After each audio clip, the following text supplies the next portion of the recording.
Bonjour à toutes et bonjour à tous, bienvenue dans What a Game, le podcast sur le foot anglais. On est très heureux de vous accueillir pour un nouvel épisode et je suis pour cela accompagné, comme toujours, par mon compère, mon comparse, mon complice, c'est Damien. Salut Damien. Salut à tous, j'espère que tout le monde va bien. Bah ouais, écoute, émission matinale aujourd'hui. Exactement. Voilà, ça nous arrive, enfin matinale, il est 11h18. Tranquille quand même. Mais matinale quand même. Tout à fait. Quand même, bah, ça arrive, écoutez.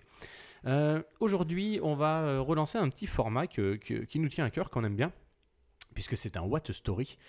Ce sera pas l'émission la plus fun de toutes celles qu'on a faites, puisqu'on va parler aujourd'hui de Hillsborough.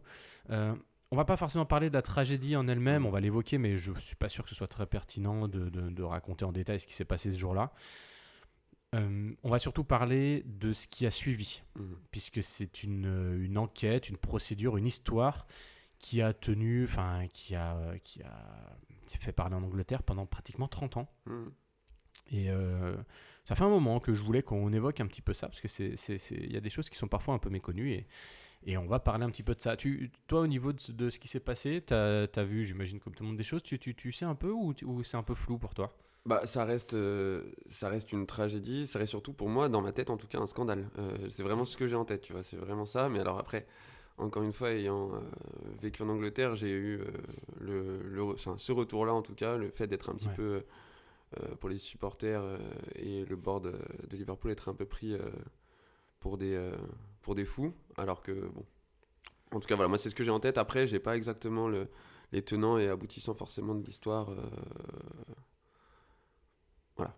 Eh ben écoute, on va remédier à tout ça. On va parler de la tragédie d'Hillsborough. Déjà, ce qu'il faut savoir, c'est que ça s'est passé en 1989. Et c'est une tragédie puisque, on le rappelle, il y a eu 97 morts, 97 supporters de Liverpool qui ont été décédés. On est en 1989, c'est les demi-finales de FA Cup entre Liverpool et Nottingham Forest. Il va y avoir, suite à de nombreux dysfonctionnements en termes d'organisation, en termes de gestion, des mouvements de foule notamment, et des supporters vont se retrouver coincés, écrasés, bref. On ne va pas rentrer dans le détail de ça. Il y a plein de documentaires qui existent, les images elles sont juste glaçantes, vraiment, quand vous regardez. Et en tout cas, voilà, 95 supporters sont décédés, un 96e est décédé peu de temps après, et un 97e est décédé là il y a quelques années, des suites des séquelles. Les images sont terribles. On voit notamment les supporters qui essaient de s'échapper des tribunes parce qu'ils sont compressés. On voit les policiers qui les repoussent à coups de matraque. Parce que ce qui s'est passé ce jour-là, et après on va rentrer un peu dans le contexte, mais c'est qu'il y a eu des énormes dysfonctionnements. Pour rappeler 2-3 petites choses, il y a eu 3 demi-finales qui ont été organisées avant à Hillsborough, quelques années avant. À chaque fois, il y a eu des accidents. Ok. Le stade ne rentrait absolument pas dans le cahier des charges en fait, des normes de sécurité qui étaient nécessaires pour ce genre d'événement. Pour cet événement précisément, il y a un officier qui a été nommé, Monsieur Duckenfield, dont on parlera plus tard, qui était assez inexpérimenté, notamment sur ce genre d'événement, qui connaissait absolument rien au foot, qui ne savait pas comment ça se passait, qui ne connaissait pas les lieux. Et pourtant, de lui-même, il a décidé quand même de baisser les effectifs de 19%. Ouais. La police, parce qu'on était dans un gros contexte de hooligan, on va revenir un petit peu là-dessus, a littéralement empêché les ambulances d'accéder au stade en pensant qu'ils avaient affaire en fait tout simplement à des envahissements de terrain, qu'on repoussait les gens qui tentaient de s'échapper. Voilà, il y a eu des gros dysfonctionnements à ce moment-là, ça s'est été avéré et ce sera un petit peu la conclusion de cette émission. Maintenant, on va reprendre un peu le contexte, c'est-à-dire que à l'époque, dans les années 80, vous savez, nous, on vous parle souvent du foot anglais. On vous dit on aime le foot anglais, on aime cet esprit, on aime le jeu, on aime l'ambiance dans les stades. Ça n'a pas toujours été comme ça. Dans les années 80, on va dire les mots, c'est de la merde. Vraiment, je veux dire, non mais Oui. les stades sont vides, Tout à fait. c'est catastrophique, c'est gangréné par la violence. On sort de plusieurs affaires puisqu'il y a le drame du Heysel qui se déroule quelques années plus tôt. D'ailleurs, le drame du Heysel, un jour on pourra en parler, où là pour le coup des supporters de Liverpool ont été incriminés puisqu'ils ont chargé des supporters italiens, il y avait des familles, etc. Il y a eu beaucoup de morts. Finale de Ligue des Champions, beaucoup de morts avant le match.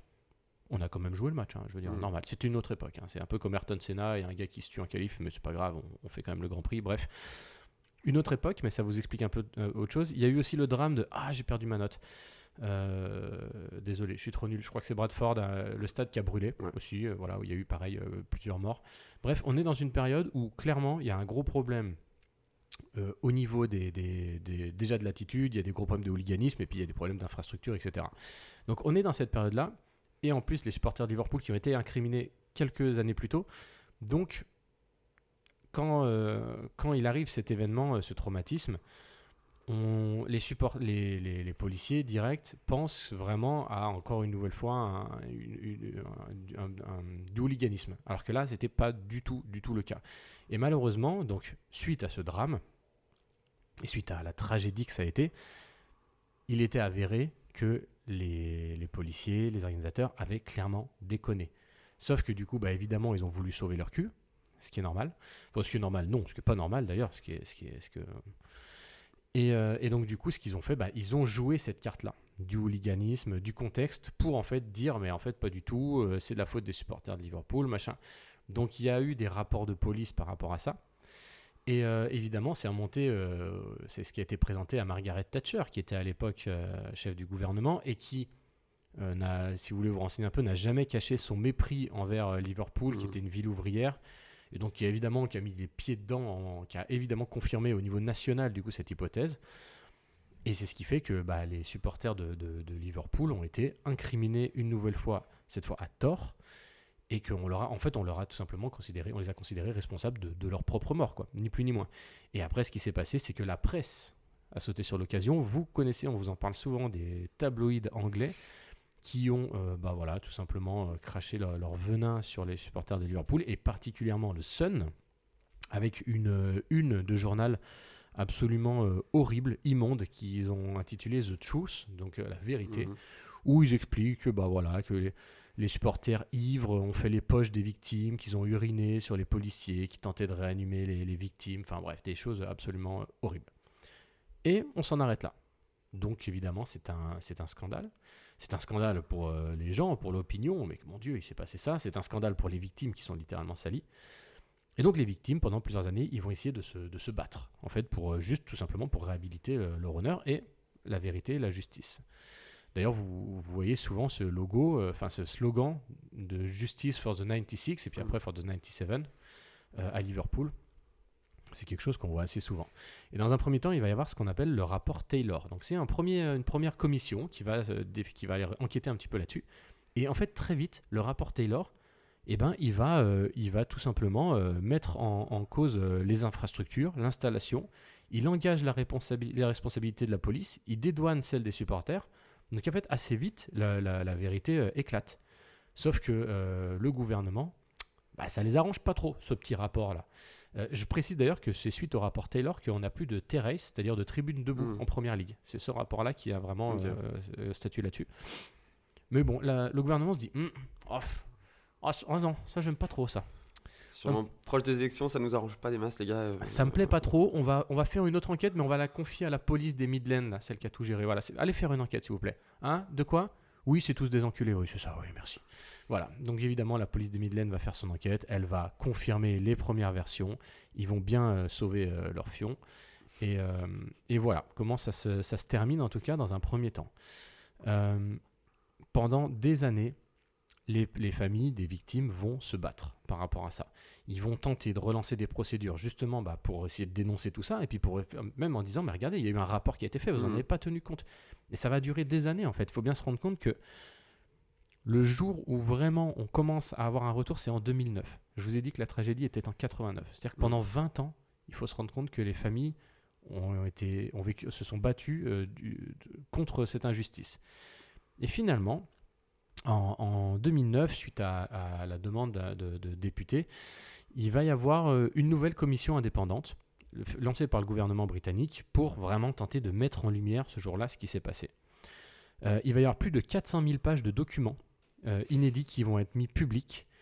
Et donc, c'est une commission qui va durer un petit moment. Et le rapport de la commission va être sans appel. C'est-à-dire que le rapport de la commission va mettre en cause la responsabilité des autorités en charge de l'organisation, des forces de l'ordre, la vétusté et les infrastructures du stade, et les services de secours. Et ils expliquent, notamment dans ce rapport, que 41 personnes auraient pu être sauvées.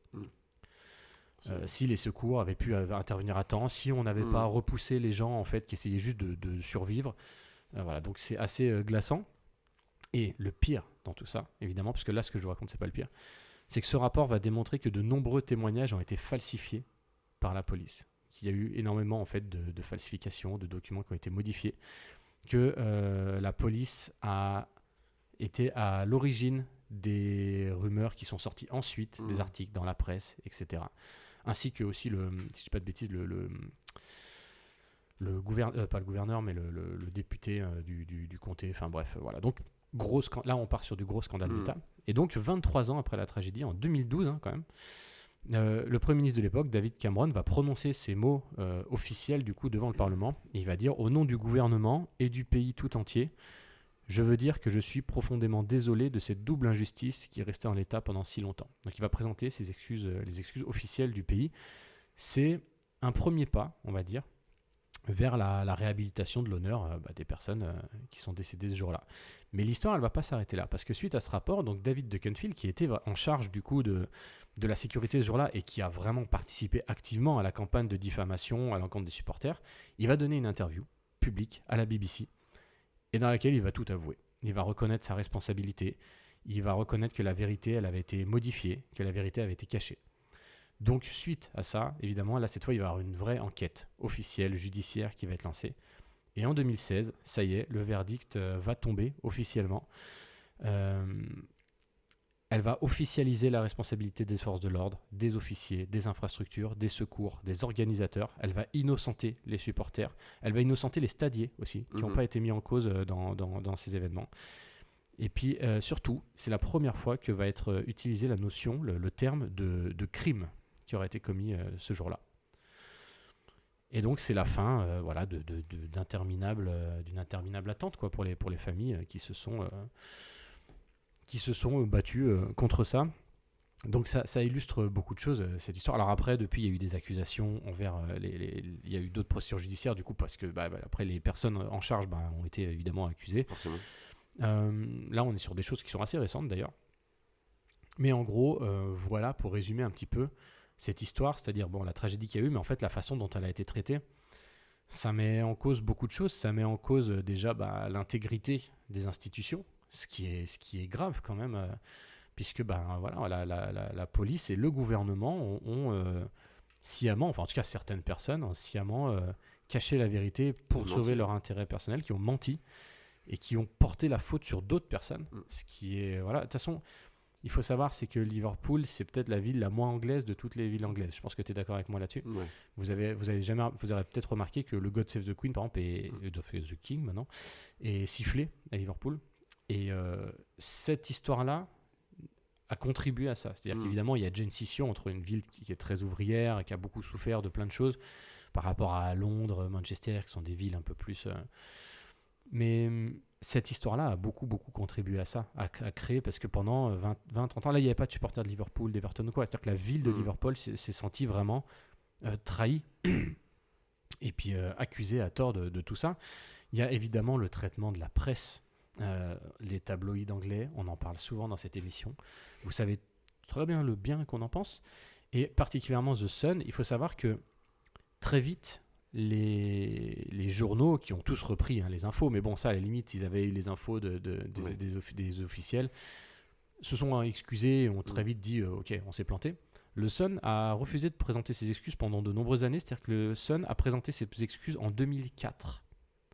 Je vous laisse imaginer, en disant oui, on a fait la plus grande erreur de notre histoire, ils se sont excusés à plusieurs reprises, mais ils n'ont jamais été pardonnés pour ça. Parce que c'est cette une, notamment, qui a énormément contribué. En fait, après, il y avait une enquête, et puis d'un coup, là, c'est l'opinion publique qui est pris en témoin. Et on parle peut-être du tabloïd le plus lu en Angleterre. Enfin, en tout cas, pas moyen de traverser une ville anglaise sans avoir des unes de partout, des gens qui le lisent tout le temps. L'opinion du pays se fait surtout beaucoup, en tout cas, grâce au Sun, ça c'est sûr. C'est ça, toi qui as vécu en Angleterre, t'es bien passé pour le savoir. Les tabloïds anglais, en fait, la presse anglaise est très influente, et le Sun particulièrement. Ça n'a jamais été accepté à Liverpool. Ils n'ont jamais accepté les excuses du Sun. Quelques petites choses, déjà, il faut savoir que Liverpool, la ville, boycotte le Sun. C'est-à-dire qu'il est quasiment impossible de trouver le Sun. On parle du plus grand quotidien national, c'est impossible de le trouver dans un kiosque de la ville. C'est interdit. Voilà, vous ne pouvez pas lire le Sun à Liverpool. Il y a un boycott général par rapport à ça. D'ailleurs, quand vous allez à Liverpool, c'est marrant. Enfin, l'histoire est pas très marrante, mais l'anecdote est marrante. Quand on se baladait à Liverpool, sur des bancs publics, il y a des panneaux, il est écrit « Il est interdit de lire le Sun ici ». Voilà, ça c'est un peu l'humour à l'anglaise, quoi. Il y a plein de choses comme ça. Et pour la petite histoire, c'est qu'encore aujourd'hui, donc en 2025, les journalistes du Sun sont interdits d'accès à Anfield et à l'académie de Liverpool. C'est-à-dire que les journalistes sportifs qui sont accrédités par le Sun, donc qui sont parmi les plus grands, enfin très influents en tout cas, n'ont pas le droit de se pointer à Anfield. Donc voilà, c'est une histoire assez ouf. Et puis surtout, moi je me suis rendu 2 fois à Anfield et il y a un mémorial qui est sur place. Et quand vous arrivez devant ce mémorial, vous prenez un peu conscience quand même du truc. C'est vraiment très poignant. Vous avez le nom, vous avez des photos, vous avez plein vous avez des fleurs, vous avez des plaques, vous avez plein de choses. Et en fait, ça faut vraiment prendre conscience de tout ça. C'est que...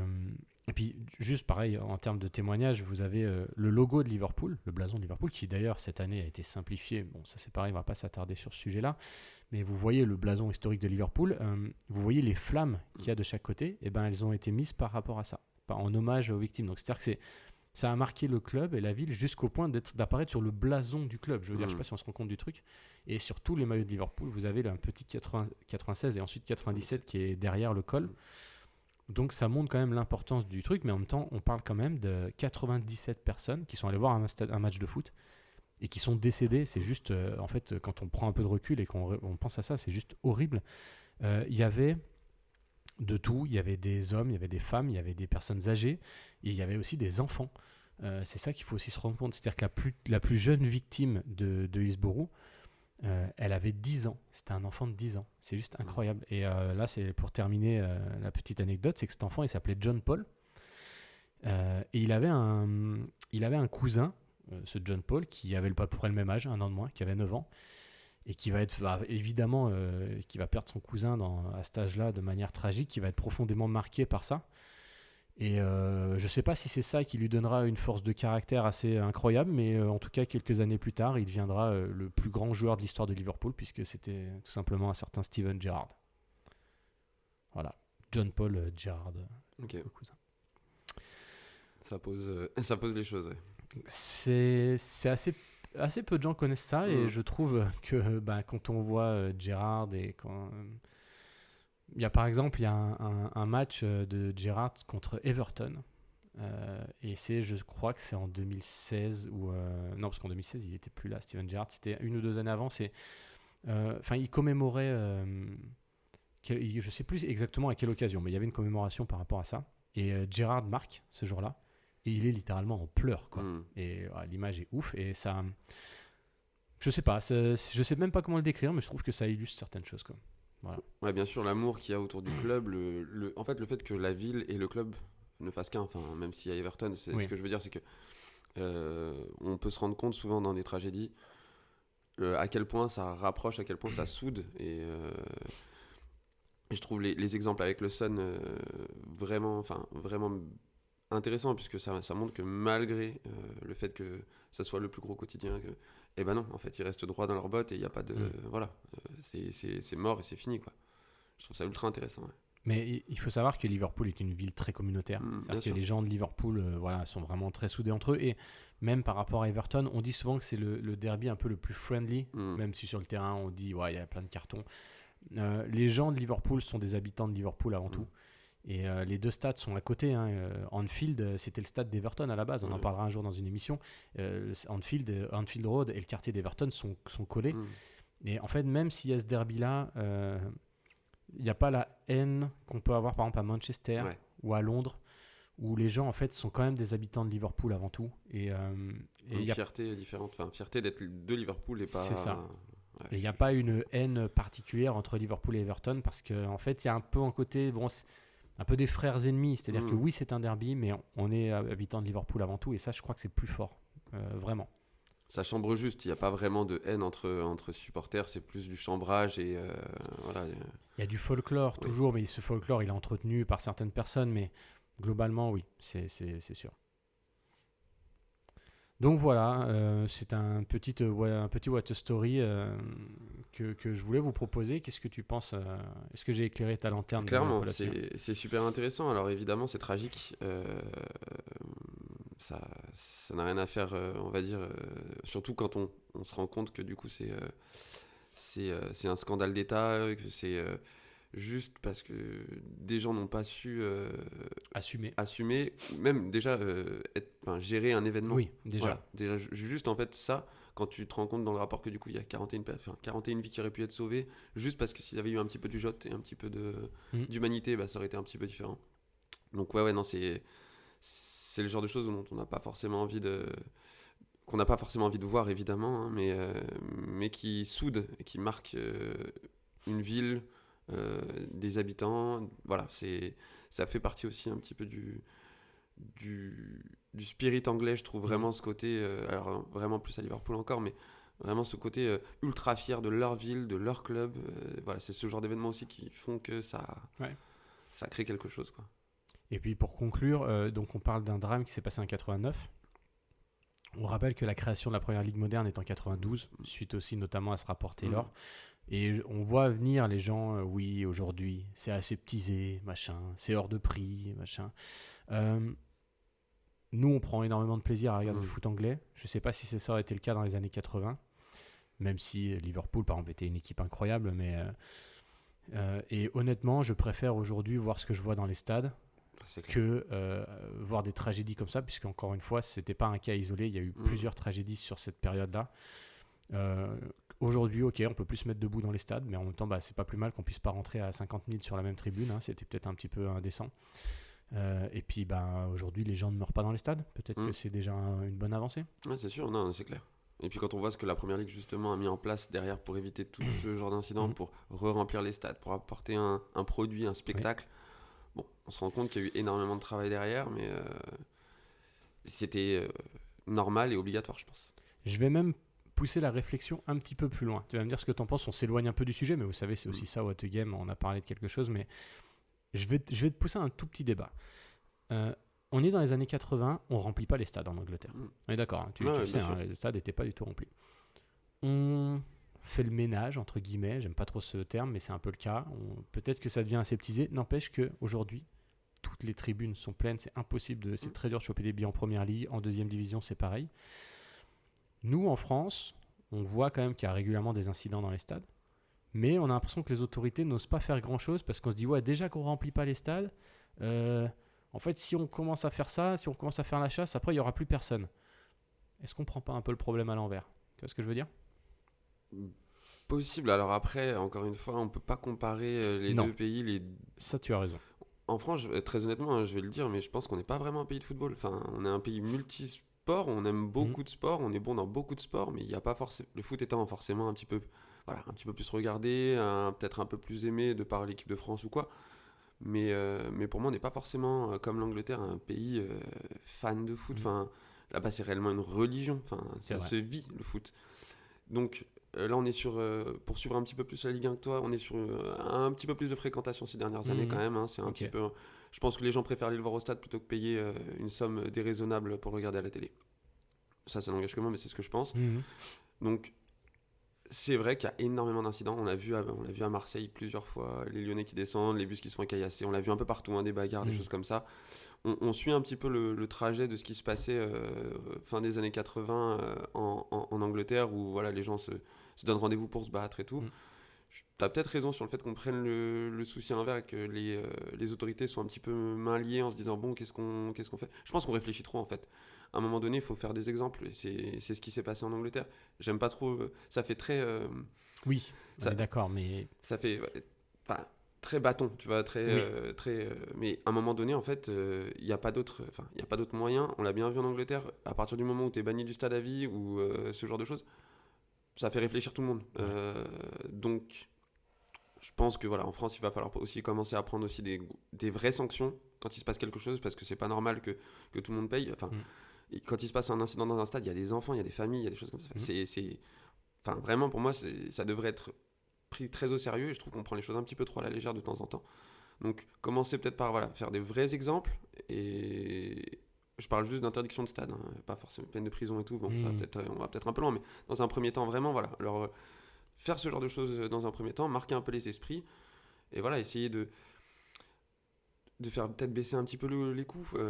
Ça fait venir les familles parce qu'on sait comment ça se passe, hein, c'est le nerf de la guerre, hein, l'argent reste encore le problème numéro un. À partir du moment où on a une politique peut-être un petit peu saine sur, on va dire monétairement parlant, ça fera peut-être venir. Il faut de la diversité dans les stades, des familles, des enfants, des femmes. Il faut que pour moi c'est comme ça qu'on crée un vrai lien avec un club, avec une ville. Avec une ville, exactement. Ouais, je suis d'accord. Bon, en tout cas, voilà, on a un peu dérivé sur la fin, mais l'idée c'était de vous raconter non pas la tragédie d'Hillsborough, mais plutôt l'enquête d'Hillsborough. Et d'ailleurs, pour terminer, il y a un très bon documentaire sur Canal+ qui s'appelle Out of the Rain, où ils parlent de Liverpool, ils racontent un peu l'histoire, mais ils parlent aussi notamment de cette tragédie. Et donc, ils suivent un abonné qui s'appelle Damian, d'ailleurs, ça ne s'invente pas. Qui donc sort les conclusions de son portefeuille, qu'il garde toujours avec lui, hein, de l'enquête, et il termine sur voilà ce que dit la plus longue enquête de l'histoire de l'Empire britannique. Je ne sais pas si c'est le cas, j'ai regardé un petit peu, j'ai pas pu le vérifier, mais ça montre quand même l'ampleur du sujet. Merci en tout cas d'avoir écouté What a Game. J'espère que cet épisode vous a plu. On va vous envoyer là quelques épisodes un petit peu plus courts, quelques petites stories. Vous savez, on aime bien ça. Merci Damien. Merci à toi, c'était super intéressant. C'est gentil, merci. Vous pouvez retrouver What a Game sur toutes les plateformes de streaming et sur YouTube. N'hésitez pas à vous abonner, à mettre des étoiles, etc. Tutti quanti. Sur tous les réseaux sociaux, Facebook, Instagram, Twitter. Et puis, vous pouvez parler de nous à vos potes, ça fait toujours plaisir. Voilà. Merci à tous. À bientôt, prenez soin de vous. Ciao, ciao.